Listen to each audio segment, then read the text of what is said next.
kasi pupunta ng mall kaya kakain na siya. Very good. Punta ng mall si Miska. Pupunta ka ng mall? Opo. Sige na, eat na ikaw. Nay. Punta yan ng mall. Punta ng mall. Huwag mo na muna subuan. Siya lang ang pakainin mo. Eat na dito. Eat na ikaw.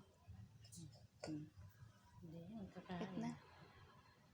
Eat na kasi pupunta ng mall. Ay, eat na dito, pupunta ng mall. Dali, eat na. Eat na. Dito, eat na. Ayun. Sige nga. Subo na lang. Sige. Punta ng mall. Hindi talaga siya kakain dito. Oh, hindi. Eat na. Eat na ikaw. Kaya kailangan subo talaga.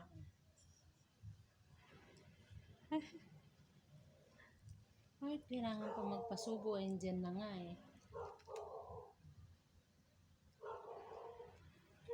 Ang cute-cute. Ang cute naman.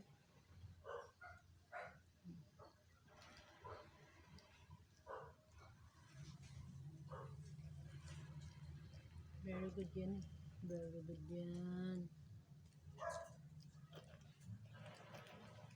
Very good yan. Mishka. Mishka, saan si Naming? Saan? Saan si Liit? Ha? Saan si Liit? Napin mo nga si Liit. Asan? Wag na. Eat na muna. Asan mama? Asan mama? Asan mama? Asan mama? Ang ingay sa ano.